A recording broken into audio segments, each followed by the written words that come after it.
Thank you, guys. It comes down to this. How you feeling today? I'm feeling good. Yeah? All people have to vote. Thank you. It was a race to the finish and a campaign that has changed the face of New York City. New Yorkers are hungry for a new kind of politics, a politics that puts working people first. And we're seeing that it's not just in one borough, it's not just with one kind of New Yorker, it's across this entire city. New York must show the way forward and remind this country of who we are at our best. But I know we can turn the city around, and I believe I can help.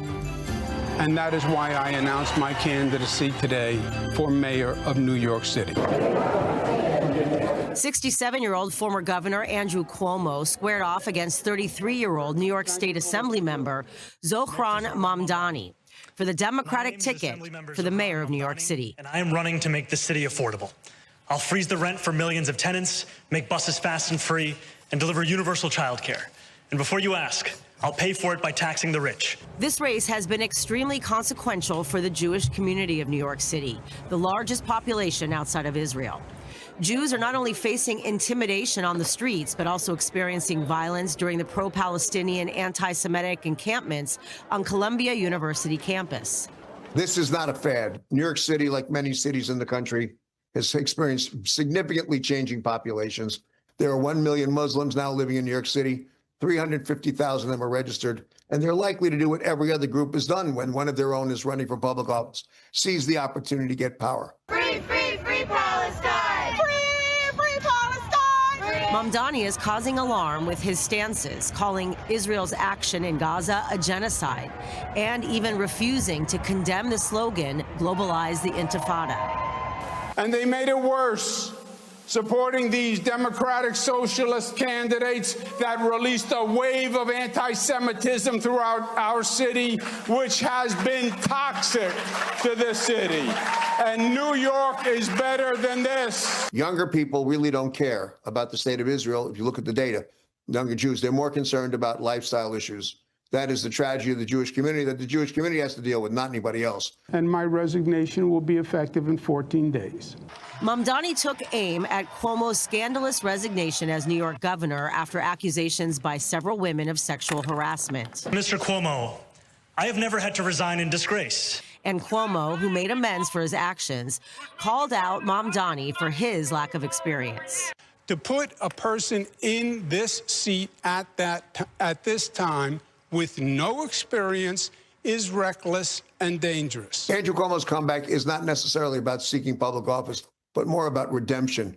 He's a guy who spent a lot of years in public life, did a lot of good work, went out with real trouble, and this is his moment to try to return. But in the end, young voters cast ballots in record numbers, and Mamdani clinched the Democratic ticket. Tonight, we made history.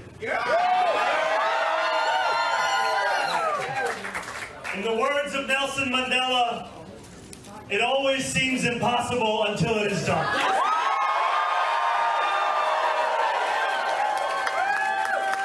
My friends, we have done it.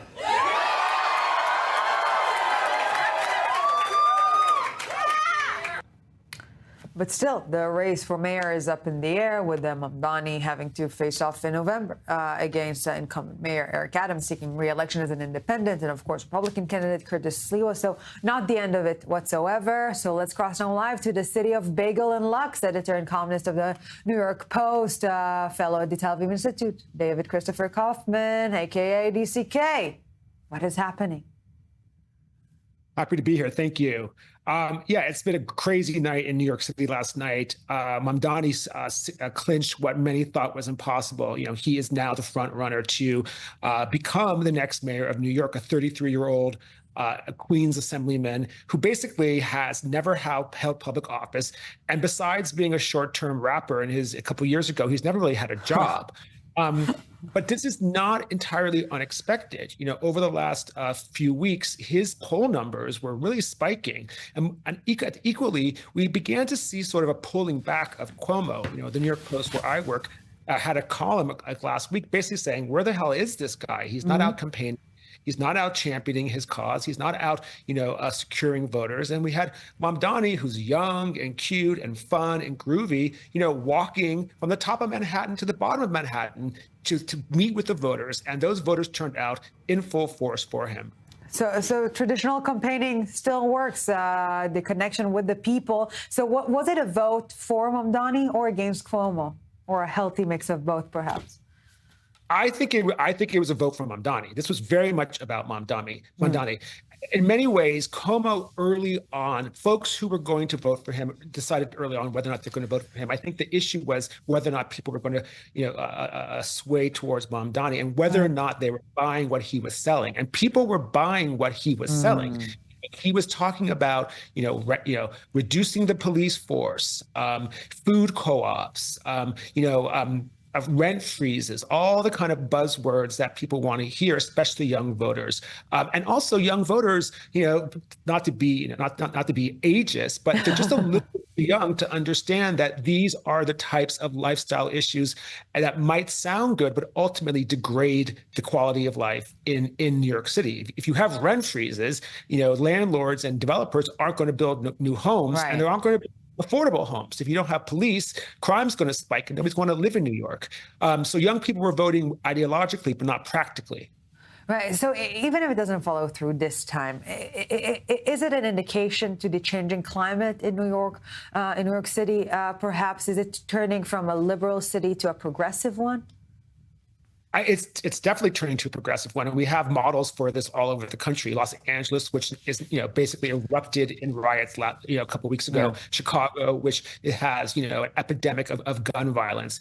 I think what's really concerning for our community is that Mamdani's win of the Democratic primary is really a refutation of the attempt to end anti-Semitism. And what basically voters were saying is that in many ways, the anti-Semitic surge and epidemic we're experiencing in New York right now, they don't really care, or they care more about progressive issues, progressive lifestyle issues, a nifty, cool, vibe candidate. But really, the opposition to Mamdani focused heavily on the anti-Semitism issue, heavily on the Israel issue. Cuomo basically said, early on, anti-Semitism is the foundation of my campaign. And basically what's happened yesterday is voters, particularly young voters, said, we don't care. It's not that important to us. Maybe we don't even believe it. It's just a non-topic. It's not that it's a non-topic. It's just not a particularly important topic, which is very telling and actually quite concerning, considering that New York is, the most Jewish city basically in the world outside of Tel Aviv and Jerusalem. So if in a city like New York, voters are saying the rise of anti-Semitism doesn't really matter to us, that's a grave and concerning statement, particularly at this time. And particularly we're going to see, elections in Los Angeles. We're going to see elections in Boston. Other big cities are going to have elections very soon, and they're even more progressive than we are in New York. So what does it mean for the Jewish community in New York?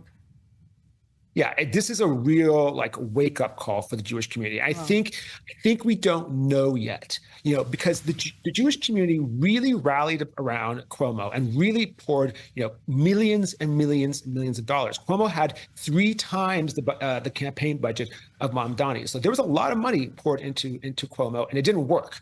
So the question is now, when it comes to the Jewish community, is if it wasn't effective focusing so squarely on the anti-Semitism issue in the primary, and we're trying to get Eric Adams, the current mayor, elected in November, do we focus so heavily on anti-Semitism, or do we coalition build, to use some progressive term, do we coalition build with the real estate community or the pro-police community or, other more sort of mainstream centrist communities and causes, and maybe step back from the anti-Semitism issue? I'm not sure. There's going to be a lot of soul searching this weekend. Well, as per always, lots of food for thought speaking to you, David Christopher Kaufman. Thank you very much for your time. Pleasure speaking to you, as always. Thank you. Thank you. Good to see you. Good to see you.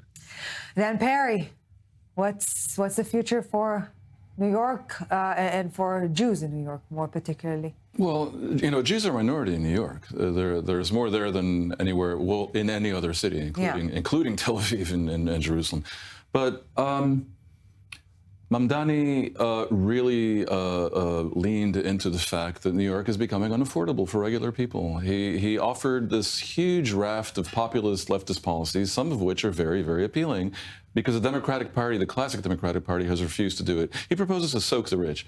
He has a proposal to issue special city taxes for people with incomes over $1 million. Well, there's relatively few of those. A lot of people don't have that income. Yeah. He benefited from that basic fact. Now, as for the anti-Semitism issue, look, most of the Jews may have voted for him, but not all did.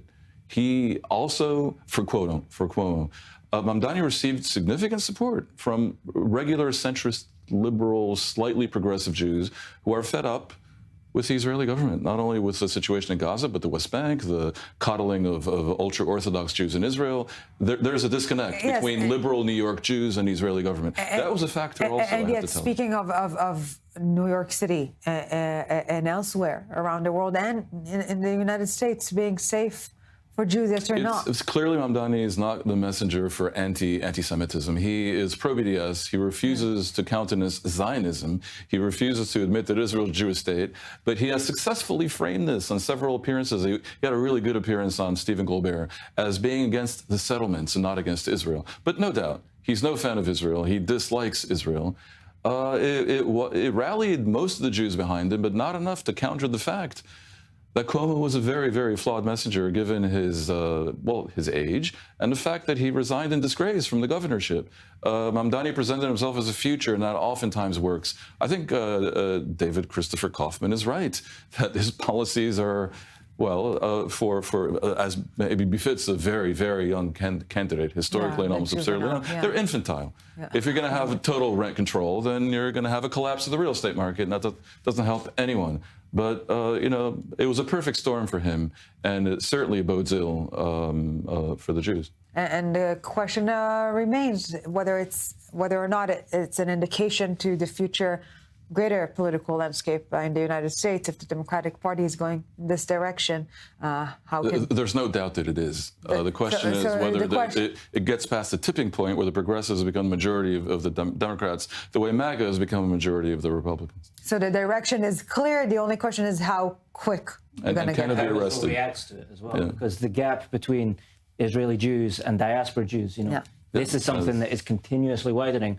And let's not pretend it is a strategic asset for Israel. Yeah. Well, to be continued, let's put it that way. Dan Perry, thank you very much for joining us. Robert Swift, you're staying with us for second hour of our special broadcast. Here, a very quick break, and we'll be right back.